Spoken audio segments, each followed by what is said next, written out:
Buenas tardes a todos y bienvenidos a esta reunión de trabajo organizada por el Instituto de Investigaciones de Historia del Derecho de Buenos Aires.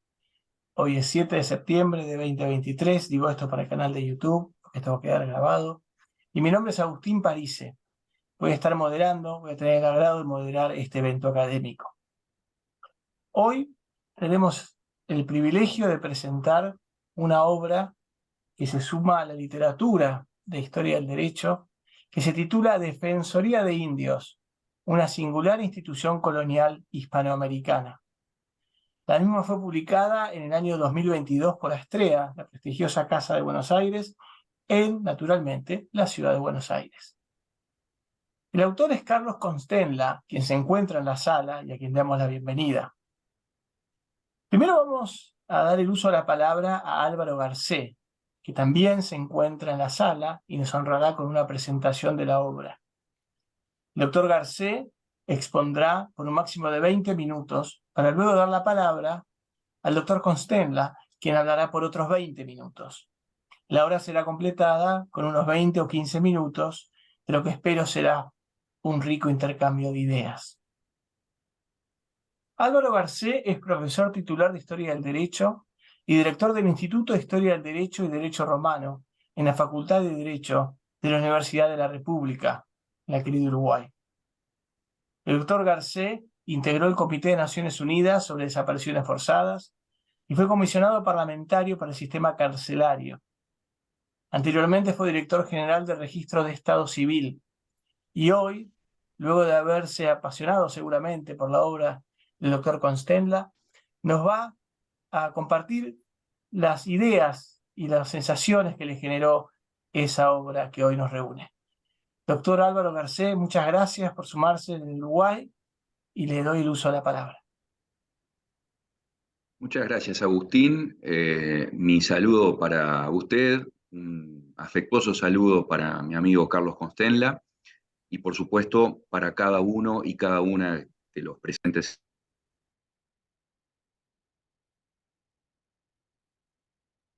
Está silenciado, Álvaro. Disculpa.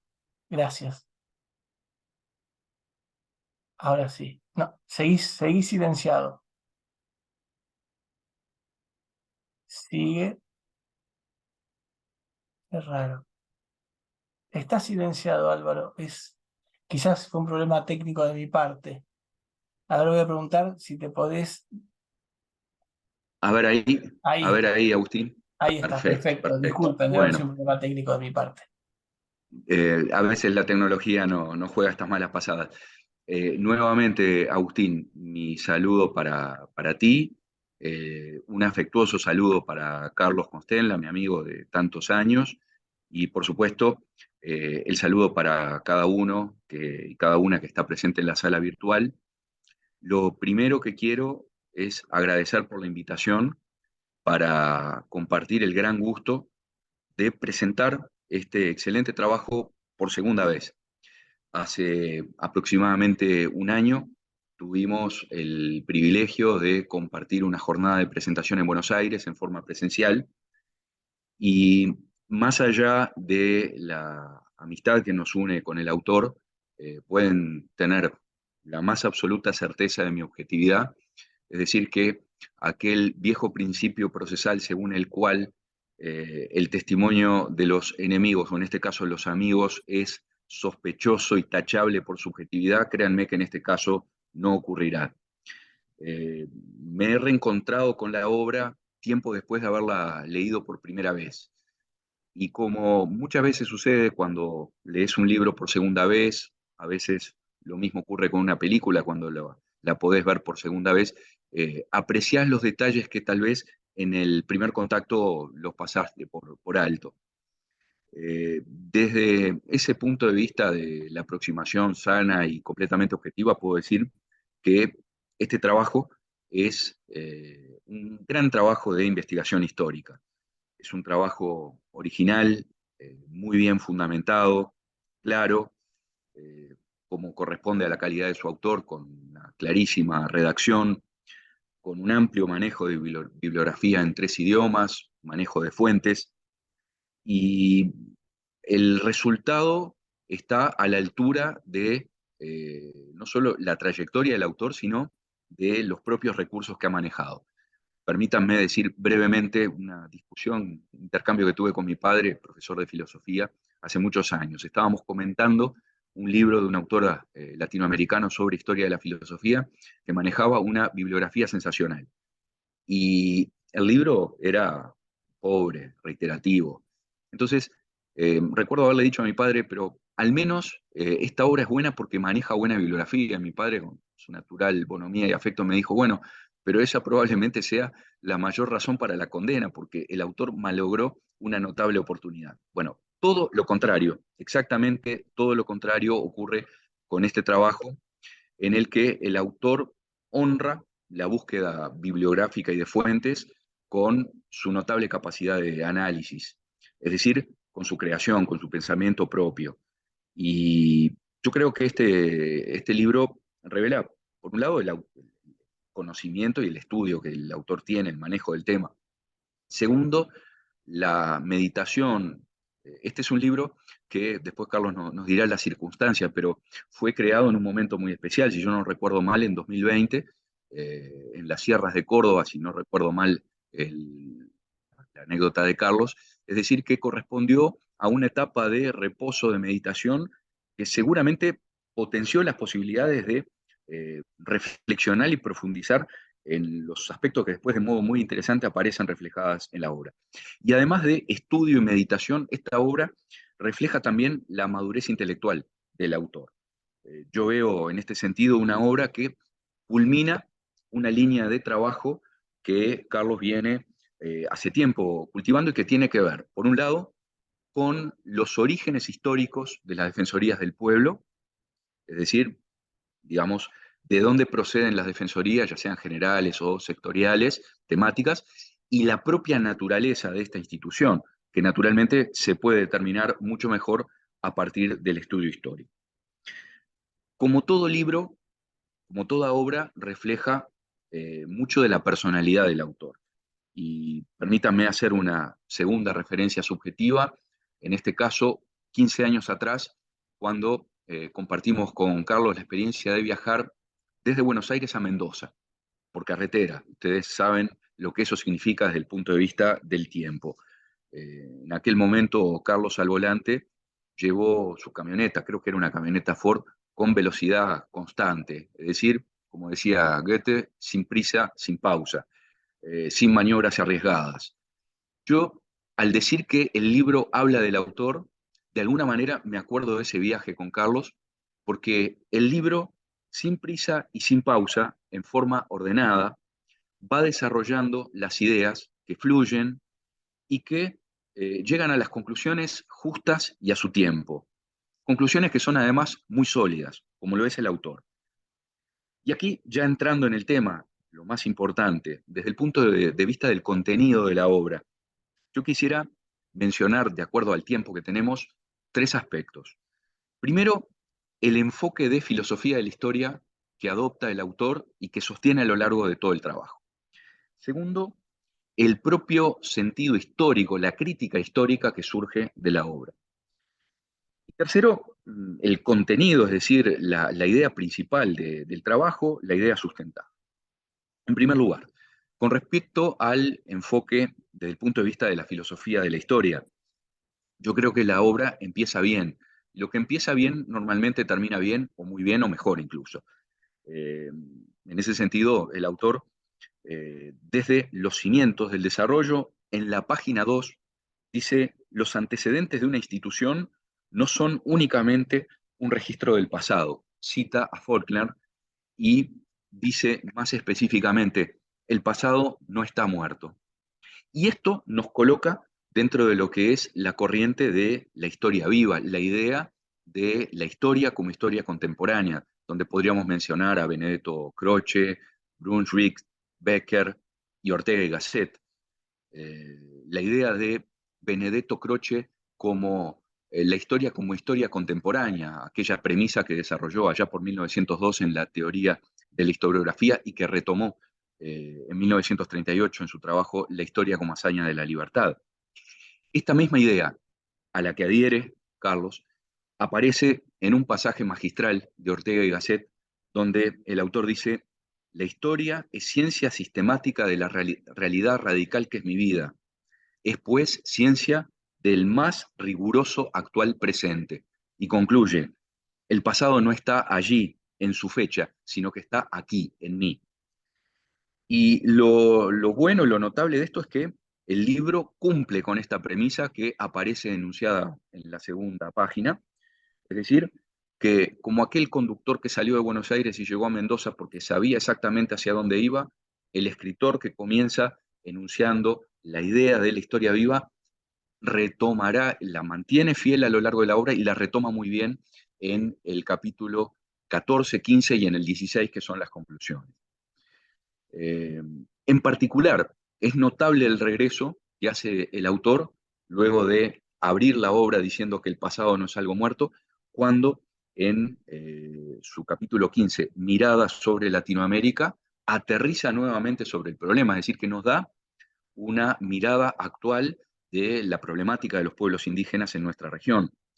Antes, en el capítulo 14, introdujo una mirada específica y muy crítica, muy interesante, respecto de la Argentina específicamente, en la página 125 y siguientes, cuando hace un análisis de la Constitución de 1994 y su nueva perspectiva en materia de derechos humanos. Y por supuesto que ese enfoque filosófico que se desarrolla a lo largo de toda la obra, se explicita en el capítulo 14 sobre la Constitución argentina, se reafirma en el capítulo 15, el penúltimo, sobre la realidad de Latinoamérica desde el punto de vista de los pueblos indígenas, aparece también y está presente en el sustento subyacente a las conclusiones. Es decir, lo primero que quiero destacar es la completa comunión del autor en torno a esa idea, ese enfoque de filosofía de la historia que lo sostiene y en lo que es absolutamente coherente, que para nosotros además es el enfoque más adecuado de cómo entender el estudio histórico. El segundo aspecto que quiero mencionar es sobre la crítica histórica, es decir, sobre el sentido histórico que tiene el autor. Y este trabajo que estamos presentando demuestra lo que Recasens Siches denomina la razón histórica, o que Alfred Stern refiere como el sentido histórico. Decía Stern en un libro notable de 1963 que a nuestras generaciones les ha tocado vivir más historia que ninguna otra en la evolución de la humanidad. Y por lo tanto, concluye que es indispensable para el ser humano hoy entender la historia. Y ello se ha vuelto, entender la historia se ha vuelto fundamental para los que toman las decisiones como para los que son destinatarios de esas decisiones. Entonces, solamente con un agudo sentido histórico o razón histórica es posible hacer lo que se propone el autor y logra, que es traer desde el pasado a la Defensoría de Indios, entenderla, determinar su naturaleza, juzgar el presente, es decir, lograr aquella premisa de entender el presente a partir del estudio del pasado. Y ya que hemos mencionado a Stern, el sentido histórico, dice Stern, que es algo así como lo que orienta al ser humano en medio de las tormentas y hace, seguramente esta página ustedes la recuerdan, hace un paralelismo entre las gaviotas que saben, intuyen por dónde vendrá la próxima tormenta y el ser humano del siglo XX, siglo XXI, que con su sentido histórico es capaz de entender por dónde vendrá la próxima tempestad. Ese sentido histórico es el que está, sin duda, presente. La crítica histórica está presente en este trabajo a lo largo de todos sus capítulos. Con respecto al tercero de los aspectos que quiero mencionar, la tesis, es decir, cuál es la idea que defiende el autor. Carlos nos fundamenta muy bien que la Defensoría de los Indios es una institución históricamente infravalorada. Es decir, como sostiene en la página 150, es evidente que la Procuraduría de los Indios tuvo una importancia mayor que la que habitualmente se le asigna. Y inmediatamente en el párrafo siguiente sostiene que estas defensorías o procuradurías han sido un valioso antecedente de las defensorías del pueblo, al menos en Latinoamérica. Y aquí encontramos implícitas dos afirmaciones que son completamente compartibles. Primero, que efectivamente estas procuradurías constituyen un antecedente de las defensorías en esta región. Segundo, que como tal, como antecedente, es valioso, es decir, que tuvo un rol y un papel importante históricamente. Y uno de los datos, una de las razones con las que el autor reafirma esta afirmación del antecedente valioso, lo encontramos promediando la obra cuando refiere a que el 60% de los casos que tomaron los protectores fueron fallados en favor de sus defendidos. Es decir, que es en ese sentido, en el punto de vista de la efectividad, que podemos decir que las defensorías fueron un aspecto avanzado del pensamiento moderno en América Latina y que en la práctica funcionaron. Y este es un aspecto no menor cuando hablamos de las instituciones ombudsman o defensorías del pueblo. Eh, la base, como todos sabemos, de estas instituciones es la autoridad moral del soporte del órgano, es decir, del titular de la defensoría. La auctoritas de la que hablaban los romanos, que no es imperium. El imperium, como ustedes saben muy bien, es la facultad de juzgar y ejecutar coactivamente lo juzgado, de lo cual carecen las defensorías del pueblo porque su base es el prestigio, la autoridad y la capacidad de persuasión, de convencimiento que tiene el defensor o la defensora del pueblo. Y hoy esa autoridad moral se puede perder de tres maneras, lo que desemboca normalmente en una crisis de legitimidad de la institución. Primero, cuando hay una actitud complaciente, débil, y no se ejercen las facultades de control que son propias y que son de la esencia de esa institución, es decir, por el no ejercicio cabal y pleno de la función. Segundo, por la desviación del poder, y esto ocurre cuando el defensor del pueblo se transforma en defensor del puesto. Sé que Carlos me entiende bien de qué estoy hablando en este sentido, es decir, cuando hay de alguna manera una desviación del eje central y se pierde el interés supremo, que es el que anima y el que debe estar constantemente presidiendo todas las actividades de la institución.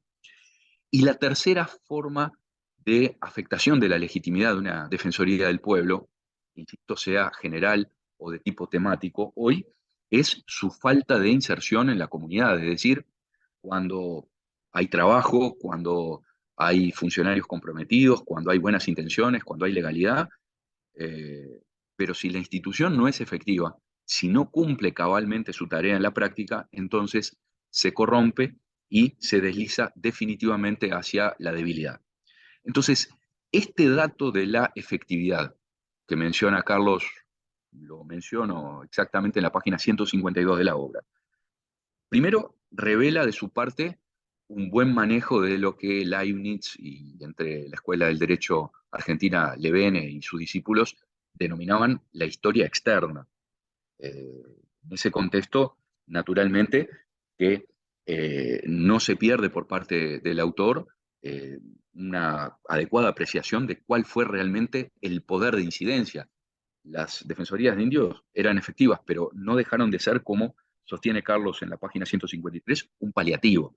Es decir, este es un juicio que revela el conocimiento cabal a través de las fuentes bibliográficas de cuál fue el rendimiento histórico que tuvo este tipo de instituciones.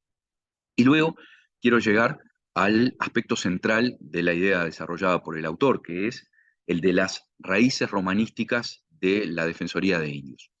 Esto está ampliamente, profusamente fundamentado en el sexto capítulo, páginas 61 y siguientes de la obra. En lo personal, lo que más me gustó respecto del cual quiero destacar cómo notablemente el autor teje el parentesco histórico entre dos antecedentes romanos, que son el tribuno de la plebe y el defensor civitatis, con el protector de indios. Y naturalmente que referimos a, en Roma, dos momentos muy distintos. El tribuno de la plebe en el primer siglo de la República, en el siglo V antes de Cristo.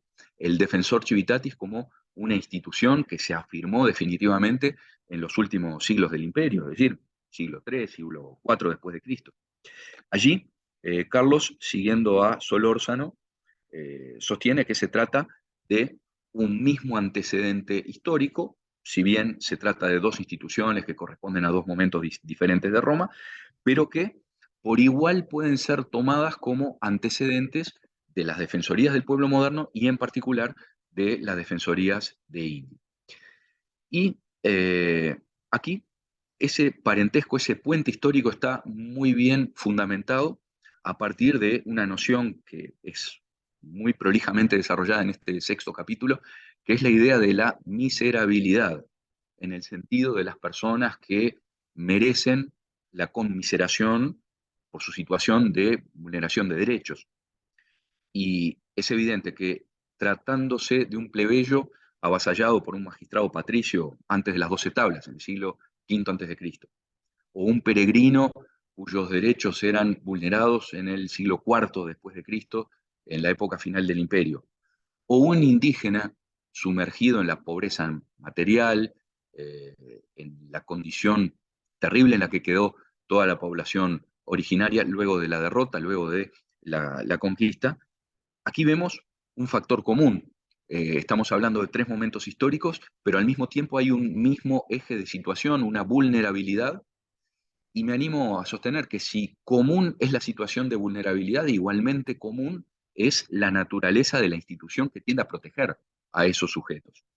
Entonces, yo creo que el autor en este sentido ha logrado una notable síntesis histórica, ha tejido muy bien los antecedentes romanos con los antecedentes de los siglos XVI, XVII, ha llegado hasta el presente, nos agrega información del pasado y de hoy, cumple cabalmente con el objetivo que se propone, que es destacar el rol y la importancia que han tenido estas instituciones a lo largo de la historia.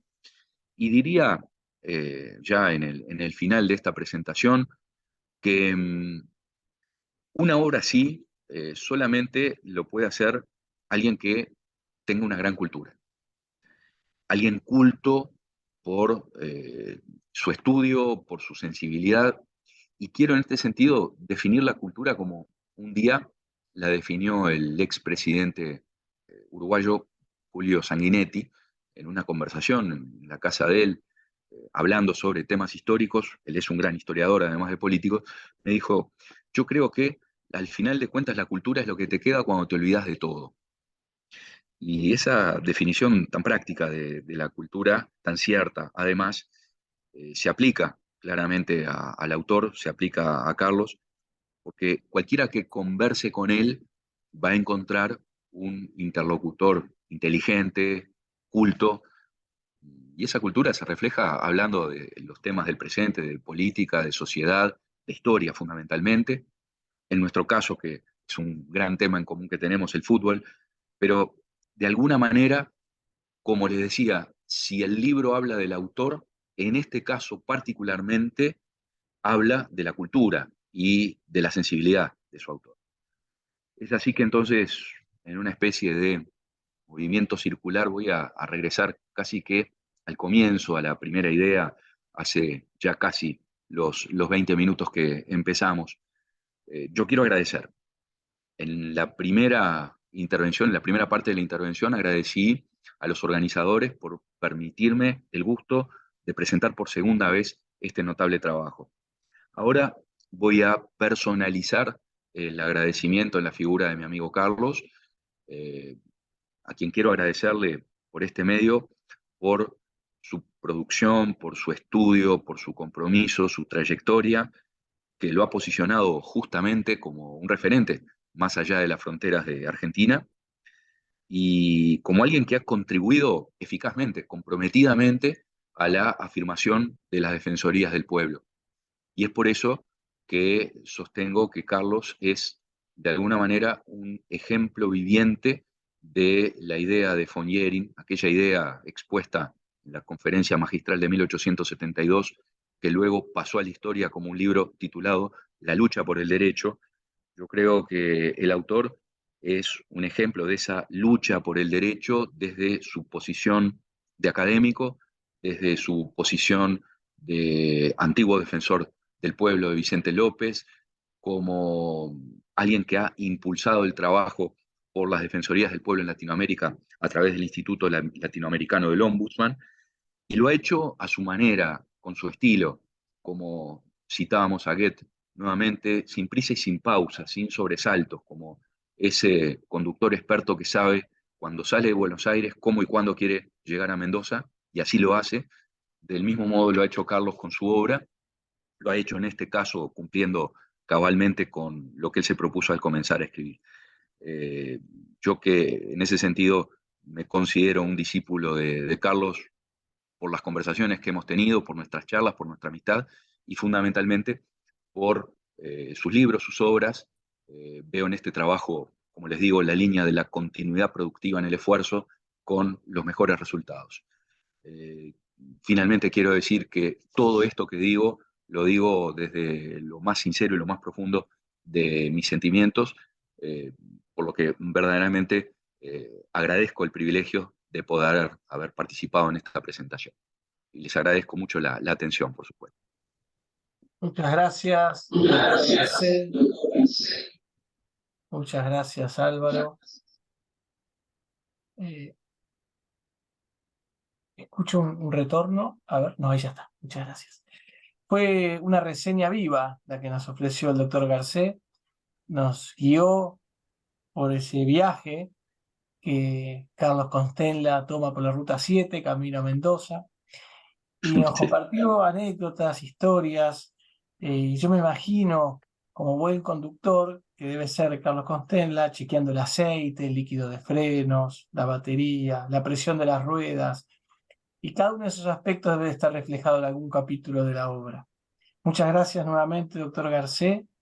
Y ahora le vamos a dar la palabra a el autor de la obra, el doctor Carlos Constenla, que es abogado, graduado en Derecho en la Universidad de Buenos Aires. Como dijo Álvaro Garcés, fue defensor del pueblo de Vicente López, del municipio de Vicente López, eso queda en el conurbano bonaerense, y ejerció la presidencia en la Asociación de Defensores del Pueblo de la República Argentina. El doctor Constenla es autor de ensayos y trabajos de investigación referidos a los derechos humanos, a la institución del defensor del pueblo, al derecho político y a la historia del derecho y a las combinaciones de esos temas. También, como dijo el doctor Garcés, el autor de la obra está muy vinculado con el Instituto Latinoamericano del Defensor del Pueblo. Con esas palabras que tratan de brevemente resumir una hoja de ruta o un trayecto, le damos la palabra al doctor Carlos Constenla para que comparta algunas reflexiones con nosotros. Muchas gracias. Bueno, muchas gracias. Buenas tardes para nosotros. Muy agradecido y reconocido a, a la posibilidad que me ha dado el instituto de poder presentar el libro acá, entre ustedes, y muy reconocido también a la presencia de todos ustedes acompañándome en este momento. Quiero especialmente hacer referencia a la presencia en la reunión de un hombre que la verdad que me honra y me alegra infinitamente de poder hablar delante de él. Me refiero al doctor Martiré, Eduardo Martiré. Fue profesor mío en la Facultad de Derecho. Indudablemente su presencia es inseparable a toda la investigación científica que se ha hecho en la Argentina sobre la historia del derecho. No solamente en la Argentina, sino en muchos lugares del mundo me he cruzado con su nombre y con sus libros, de modo tal que para mí es un honor enorme, además de hablar acá entre ustedes, el de hacerlo delante del doctor Martiré y al mismo tiempo apelando a su benevolente mirada y oídos sobre lo que pueda decir, porque quienes hemos sido alumnos de un profesor que admiramos, siempre nos pesa la preocupación de ver cómo juzgará él lo que nosotros hacemos. Bueno, con estas aclaraciones que me hacen sentir muy sensiblemente halagado poder compartir con ustedes este momento, también destaco la presencia de algunos amigos desde muy lejos, ¿no? De México, de Bariloche, en fin. Eh, el libro efectivamente fue escrito en la pandemia. Tuve un año en un lugar que tengo en las sierras de Córdoba, muy alejado y muy apartado de todo, que me tomó la pandemia, ahí me quedé durante un año. y bueno, y tenían proyectos de hacer otras cosas, pero resulta que, como acá explicó bien Álvaro, yo no he trabajado fundamentalmente en los temas de la historia, sino en torno a una institución que ha sido un poco el objeto de mis investigaciones en la etapa otoñal de mi vida, que ha sido la Defensoría del Pueblo.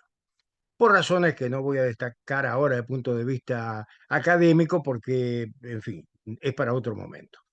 Pero cuando yo me puse a trabajar con esta institución, rápidamente advertí que eso del Ombudsman era una institución que tenía un parentesco con las Defensorías del Pueblo, pero que no era para nada lo mismo. Era una cosa distinta. Sus raíces eran otras. Las raíces de las Defensorías del Pueblo están efectivamente en el tribuno de la plebe, digamos, pasándolo así muy con brocha gorda. Me estoy refiriendo al origen de una institución que tiene por objetivo fundamental la de defender los derechos de las personas, y mucho más, ya más desarrollada con la idea del defensor civitatis, que por otro lado tuvo una larga proyección contra, no de acuerdo a lo que se pensó en su momento, que fue una institución del Bajo Imperio Romano, pero pensada más para el Oriente que para el Occidente. Sin embargo, donde tuvo mayor proyección fue en Occidente, particularmente en España, y de allí no ha sido ajeno tampoco al desarrollo que tuvo la organización municipal en España desde la época de los visigodos para adelante. Eh, bueno, este planteo, que para mí era fundamental, el interpretar la raíz diferente que significaba para la Defensoría del Pueblo ser más o menos ombudsman, tenía una diferencia fundamental, porque el ombudsman está concebido para una realidad política diferente y para objetivos distintos. Es un organismo de control, básicamente, y el defensor es un defensor de derechos. De modo tal que este planteo no era una cuestión exclusivamente histórica, sino una cuestión práctica, porque según se interprete las raíces de una institución de una u otra manera, también van a quedar definidas muchas cuestiones, fundamentalmente las referidas a la competencia. Esto que he dicho muchas veces, mayormente es rechazado, ¿no? Es decir, en general predomina en la interpretación de este instituto, sea de este lado o del otro lado del mar, como una institución de carácter netamente parlamentaria, vinculada en sus definiciones, sus objetivos y sus competencias en el clásico ombudsman escandinavo, pero la realidad en América Latina nos ha indicado en la práctica que esto es totalmente distinto, y tomándonos del modelo de la Constitución portuguesa de 1976 y de la Constitución española de 1978, el defensor del pueblo latinoamericano ha confirmado un compromiso, una adherencia cultural, y natural y jurídica con aquella otra trayectoria que vinculaba y enraizaba en los orígenes de este instituto en las viejas y antiguas instituciones medievales en los municipios. Claro, eh, cuando me rebaten eso, algunas cosas mayormente opinólogos que no contestan con argumentos y con frases tiradas al aire. Y una de ellas era de que esta institución efectivamente no tenía que ver con el Ombudsman, pero sí tenía que ver con otra institución como era la Defensoría de Indios. Lo cual nunca me lo tomé muy en serio, porque en realidad me parecía que era muy insustancial decir por decir algo sin ningún tipo de fundamento. Tanto es así que cuando escribí mi primer libro referido al tema de las Defensorías del Pueblo, no hice ninguna referencia a las Defensorías de Indios. Ni una palabra he dicho, nada, como si no existieran. ¿Qué mejor oportunidad en el silencio obligatoria cuarentena durante un año para ponerme a leer y estudiar algo en las limitadas posibilidades que me daba hacerlo en un lugar donde no estaba mi biblioteca, ni los libros, ni nada para poder hacerlo, sino con el simple internet, que ponerme a estudiar esto para ver cómo podía argumentarle yo a los que me impugnaban en contra de la Defensoría de Indios, diciendo que no tenía nada que ver, es decir, que mi propósito fue al revés. Y debo confesar que del mismo modo que no he procurado hacer una obra histórica, porque no me siento autorizado para hacerlo, eh, también debo confesar que empecé con un fuerte prejuicio contra la posibilidad de interpretar a esta institución como una institución válida para justificar como antecedente en nuestro continente. Y aquí es donde me llevé una tremenda sorpresa, porque era exactamente al revés de lo que yo pensaba. Eh, la Defensoría de Indios ha tenido una evolución en la historia de su vigencia en América Latina, eh, mm, que las fue un poco desnaturalizando.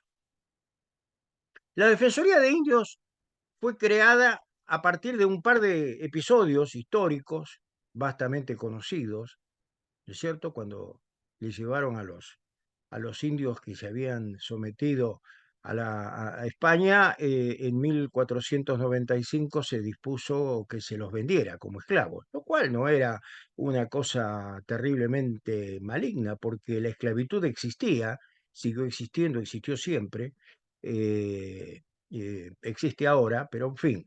En aquella época era bastante legal, siguiendo con el presupuesto romano, ¿no es cierto?, del digesto, que decía que la esclavitud no debería existir, que la esclavitud no era de derecho natural, sino de derecho de gente.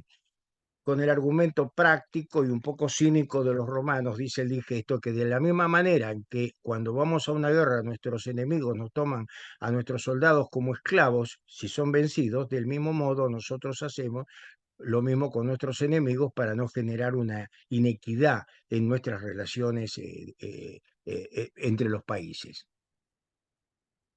Pero la, a los pocos días de disponerse la venta de los indios que había llevado Colón, la corona, Isabel de Castilla, ordena que se suspenda la venta, los deja en custodia del obispo de Badajoz, que era el que se ocupaba de estas cuestiones, porque no quería que cargara sobre su conciencia que fuese algo que no era debido. Evidentemente, en pocos días, como sucedió una cosa y la otra, está debidamente documentado esto, evidentemente alguien habló y habrá dicho, mire, esto no debe ser encarado de esta manera.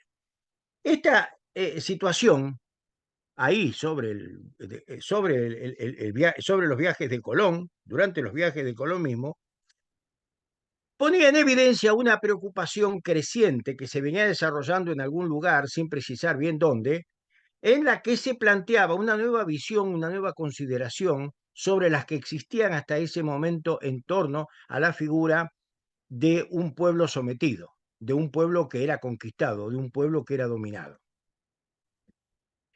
La presencia española en América trajo inmediatamente consecuencias muy importantes, no solamente para América, sino también para Europa. Probablemente, creo que Germán de Arciniegas dice que los episodios que más importancia tuvieron en la transformación, en el desarrollo del mundo, fueron la aparición del cristianismo y el descubrimiento de América, mayores consecuencias, ¿no?, directas o indirectamente han producido.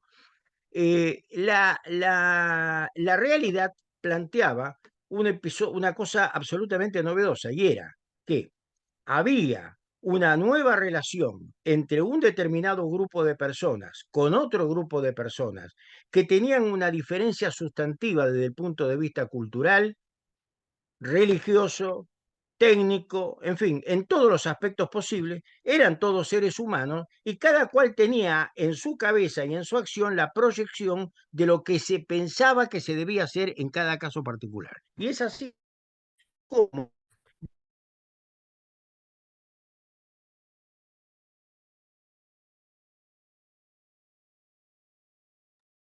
Se ha congelado la transmisión del doctor Constenla, al menos en mi computadora. Vamos a esperar unos segundos. Quizás se vuelva a reconectar. En interín aprovecho y les hago saber a los participantes que si quieren hacer algún comentario lo pueden hacer en el chat y que al final de la reunión vamos a tener unos 10 minutos para poder interactuar.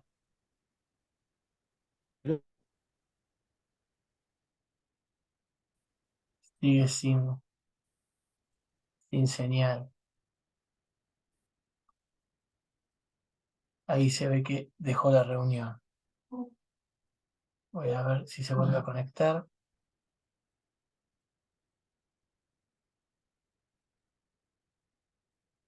Vamos a esperar unos minutos. Probablemente sea un problema de conexión. Lo que sugiero es que mientras que esperamos, vamos a esperar un minuto más. Ahí está, ahí se vuelve a conectar el doctor Constella. Bienvenido ¿Listo? nuevamente, doctor. Habíamos perdido la señal con usted. Muchas El piso gracias. es suyo y más o menos en unos 7, 8 minutos estaremos pasando ya a la parte de diálogo con la gente que está en el público. Gracias. Bueno, muchas gracias. La Defensoría de Indios surgió por iniciativa de Fray Bartolomé de las Casas.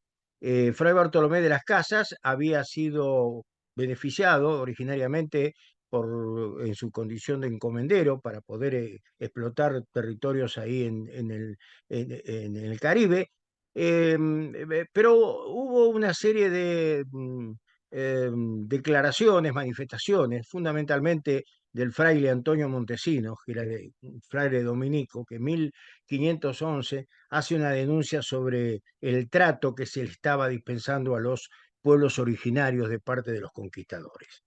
A partir de ese momento, Fray Bartolomé de la misma orden es el que lleva la iniciativa a España para que se cree una defensoría de indios. Él se declara, en la historia, él declara que él es el primer defensor del indio, que habría sido designado por por el cardenal Francisco de Cisneros, que era el regente de España, porque había muerto Fernando el Católico y la corona estaba en suspenso porque la hija, la reina Juana, no estaba en sus cabales, decían, y el nieto estaba en viaje, Carlos. Bueno, largas conversaciones que tiene Fray Bartolomé con el cardenal Cisneros consigue eh, eh, que se lo autorice a crear una defensoría de indios. Esto no está documentado, esto es una declaración de él, ¿no? Lo que sí está documentado debidamente es que el cardenal Cisneros envía una delegación integrada por 3 frailes de la Orden de los Jerónimos, porque había conflictos entre franciscanos y dominicos con respecto a estos temas, y que esa misión de los Jerónimos, por diferentes motivos, fracasa. De hecho, la denuncia de Montesinos determina la sanción en el año 1512 de las llamadas leyes de Burgos, que son las primeras leyes por escrito que tutelan los derechos de los indígenas frente a las aberrantes condiciones a que muchas veces eran sometidos por los conquistadores. La primer parte de la historia de esta institución es cuando se atribuye la Defensoría de Indios a los obispos. Continuando en esto, una norma de larga data dentro del derecho canónico, inclusive que tiene vinculaciones con raíces de textos evangélicos, sobre la misión que tenía el obispo como protector y defensor de las viudas y de los pobres y de los huérfanos y con diferentes grados de competencias en este sentido. La institución asignada a los obispos generó muchísimas dudas, naturalmente, porque a la condición de obispo se sumaba la de ser el natural defensor de los naturales, es decir, defensor de los indígenas. Y esta realidad, que tantas confusiones creó, hizo que con el tiempo la naturaleza de integral protección de defensa indígena que planteaban los defensores originarios se fuera perdiendo. Y se fue con el correr del tiempo, y estoy haciendo una síntesis muy grande de todo este periodo histórico, se fueran convirtiendo en protectores de indios y en una función de tutores, en realidad, que en gran medida desnaturalizan el carácter original. Lo que fue señalado con toda claridad por el profesor Cuena Boy, catedrático de la Universidad de Santander, que dijo que no habían sido interpretados correctamente la cuestión, y efectivamente no es la de crear una especie de tutor por incapacidad o por minoridad, sino la de establecer un defensor de derechos en favor de un colectivo amplio, con límites imprecisos y con facultades que de ninguna manera se podían establecer a priori. Quiero destacar dos cosas, porque ya el tiempo me queda muy breve. Dos cosas quiero señalar. En primer lugar, que lo de Fray Bartolomé de las Casas, pasamos por alto su luego arrepentida proposición de que traigan esclavos africanos a América. Esta es una iniciativa que fue de muchos, pero se terminó poniendo en cabeza de Bartolomé, lo cual fue cierto, pero de lo cual él se arrepintió después muy penosamente. ¿No es cierto? Bueno, eso por un lado. Y por el otro lado, quiero destacar que la, más allá de que siempre toda conquista es injusta y toda conquista implica en sí avasallar los derechos de los demás, la cuestión de las instituciones protectoras de indígenas fue una institución española. No tiene repetición en ninguno de los otros países que han tenido colonias. Es absolutamente española, no solamente la institución, sino la reglamentación, funcionamiento, y estuvo incorporada en todos los textos del derecho indiano. En segundo lugar, la otra cuestión que quiero destacar, que esto no es por casualidad, esto es producto de un desarrollo de pensamiento de la Universidad de Salamanca, en la cual se venía trabajando de este tema, evidentemente, antes o casi contemporáneamente a la llegada de Colón a América. Y no nos olvidemos que el espíritu más importante de la Universidad de Salamanca y el que llevó de la mano a estos progresos, no solamente del derecho internacional, sino de la protección de los derechos de la persona, fue el fraile Francisco de Vitoria, que es el que llegó a los extremos más importantes al plantear prácticamente que la conquista en sí era mala y que la bula que había dictado el Papa Alejandro VI, asignándole el territorio americano a dos potencias como eran Portugal y España, era una interpretación incorrecta y que el Papa no estaba en condiciones ni posibilidad de hacer semejante asignación. Por otra parte, también debo destacar que el papel que desempeñaron los religiosos que se comprometieron a la defensa de los derechos de los pueblos originarios aleja toda posibilidad de que esto sea un invento, una crítica infundada para desprestigiar España o para pintar una leyenda negra. Siempre me llamó la atención que en el acta de abdicación del rey Felipe V en favor de su hijo Luis II, después de hacer largas consideraciones sobre los más variados temas, le recomienda muy especialmente, estamos hablando de 1700, en el primer cuarto del siglo XVIII, le recomienda muy especialmente que proteja a los indios de las vejaciones a las que se veían sometidos. En fin, esta es una breve pincelada de algunos aspectos que hemos intentado desarrollar en este libro, sobre la base de que es un tema no debidamente desarrollado fundamentalmente en la Argentina. Los trabajos de investigación que se han hecho en estos temas, sobre todo monográficos, han sido fundamentalmente en el Perú, en primer lugar, en México, en segundo lugar, pero en la Argentina hay poco sobre estos trabajos, sobre estos temas, a pesar de que la institución existió. Se disolvió cuando vino la Revolución de Mayo y se partió de la caída del antiguo régimen implicó la caída de todo este tipo de instituciones protectoras de derechos, pero desde la perspectiva de la tutela de los incapaces. Por eso cayó. Inclusive la Constitución de Cádiz lo mantuvo un tiempo, después en la segunda irrupción del liberalismo en España en el año 1820 se terminó suprimiendo porque no era digno que fueran los hombres algunos declarados incapaces por el solo hecho de no ser blancos y españoles. Eh, pero nosotros hemos vivido ese proceso en nuestro país durante los primeros años con una muy clara y concreta orientación a tratar de hacer un trabajo de asimilación, ahora cuestionado naturalmente, pero después se terminaron todo tipo de protección y el indio fue pasado a ser considerado como un enemigo de la civilización. Esto simplemente es una pequeña contribución a una tarea que está pendiente, que seguramente se podrá desarrollar con mucho más elocuencia y con mucho más claridad en el futuro.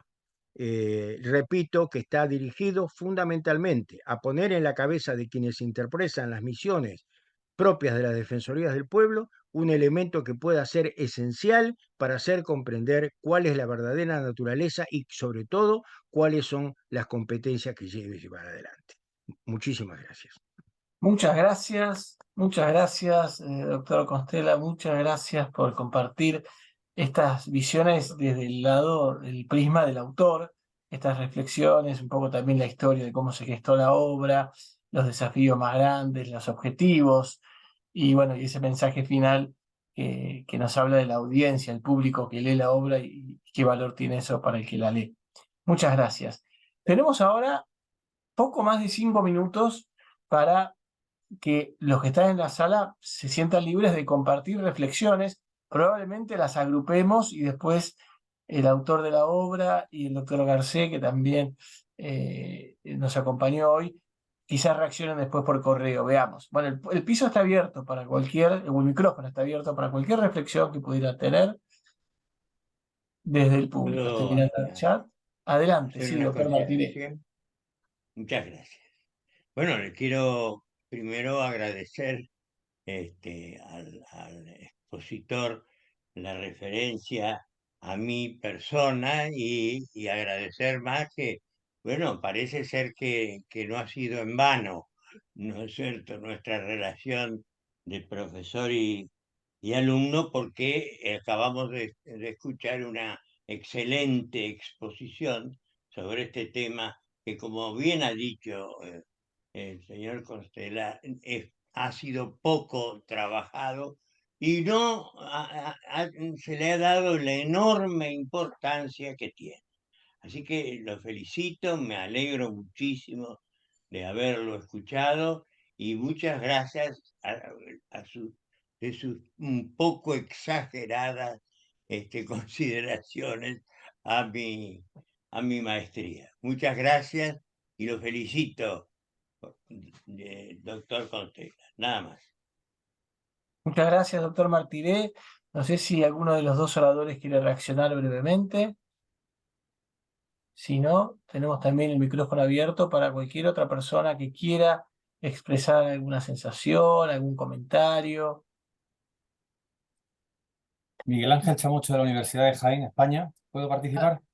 Gracias, sí, por favor, adelante. Muchas gracias por sumarse. Bien, en primer lugar me sumo a la felicitación propuesta por el doctor Martínez, tanto a Carlos Constella como al doctor Álvaro Garcés. Y simplemente hacer una pregunta al profesor Constella de la excelente intervención que ha realizado y del libro en torno a esta institución que, como bien ha dicho, es típicamente española y no se da en otros, digamos, perfiles coloniales de otros estados que también manifestaron las colonias, como tampoco se manifiesta en España el hecho de que, bueno, los españoles no esclavizaron, sino que mantuvieron al contrario un nivel de derechos sociales. Entiéndase el concepto de derechos sociales en el siglo XVI, no como los entendemos ni en el siglo XIX ni en el siglo XX.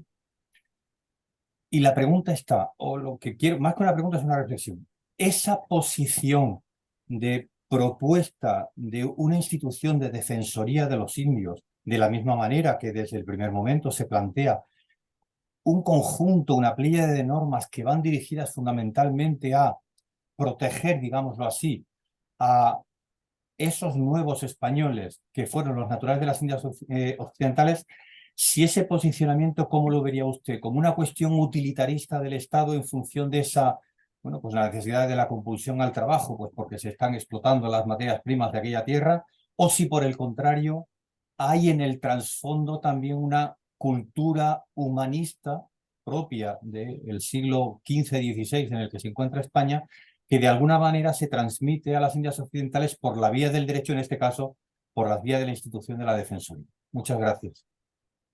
Muchas gracias. Por favor, doctor Constella, si quiere reaccionar.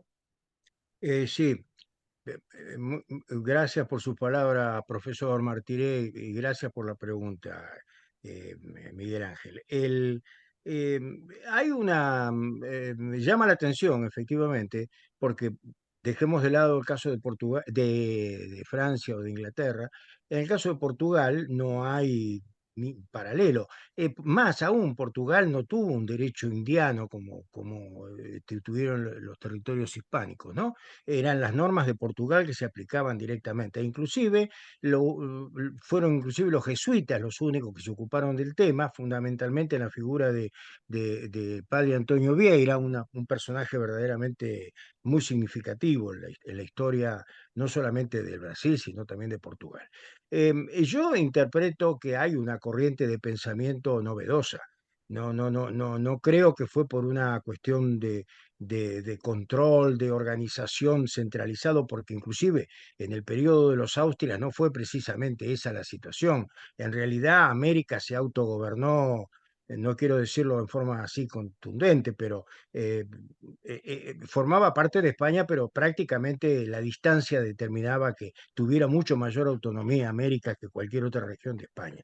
Yo interpreto, a la luz de más atentas lecturas que hice por esta investigación de Francisco de Vitoria, que, y de muchos otros catedráticos de la universidad, y cómo se fue interpretando posteriormente, cómo lo fueron interpretando a través de los años. Durante la Revolución Francesa hay un debate en torno a Bartolomé de las Casas, cosas que yo la ignoraba.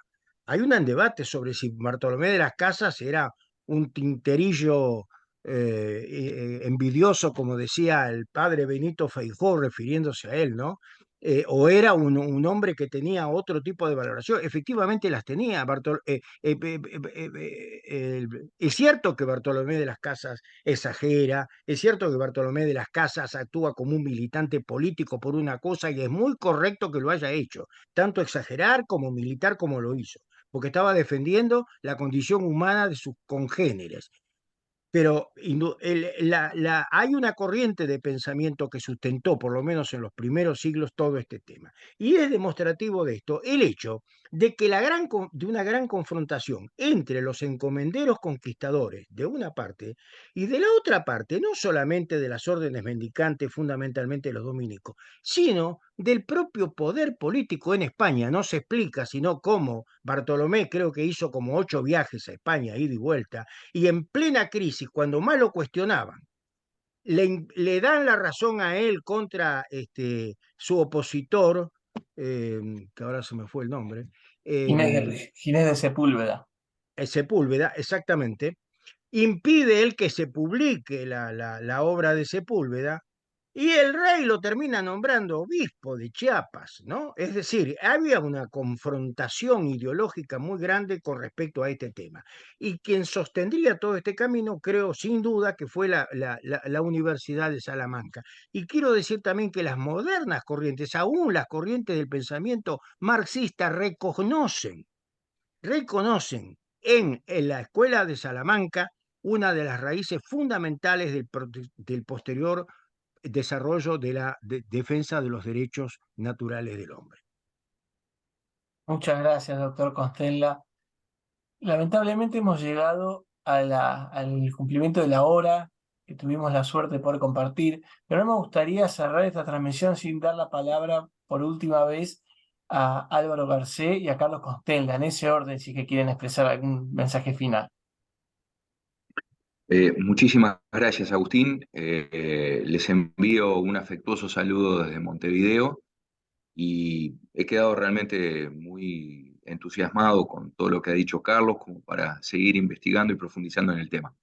Así que muchas gracias por tenernos en cuenta y por permitirnos participar en este evento. No, muchas gracias a vos, estimado Álvaro. Carlos, ¿alguna palabra de cierre? Igualmente, muchas gracias por todo. He pasado un momento muy grato, muy bien acompañado por todos, de ver la cara de queridos amigos, conocer a otros y volver a recordar con mayor afecto a mi antiguo profesor de Historia del Derecho. Muchas gracias, Carlos. Y aprovecho y les recuerdo a todos que la virtud del Zoom es que nos pudimos juntar viniendo de distintos lugares, pero también pudimos seguir comunicándonos por correo electrónico y quizás hacer otras reuniones de Zoom ya en privado entre los que estén interesados. Entonces, es una forma también de fomentar el diálogo. Les agradezco a todos los que se han sumado hoy, especialmente a los dos oradores. Yo creo que fue un momento muy enriquecedor. Pudimos ver el proceso de gestión de un libro, cómo se gestó, pero también pudimos ver el impacto que tuvo en uno de los lectores específicamente, y probablemente esto va también a germinar ideas y sensaciones en los demás. Muchas gracias, que tengan unas buenas tardes y unas buenas noches. Muchas gracias.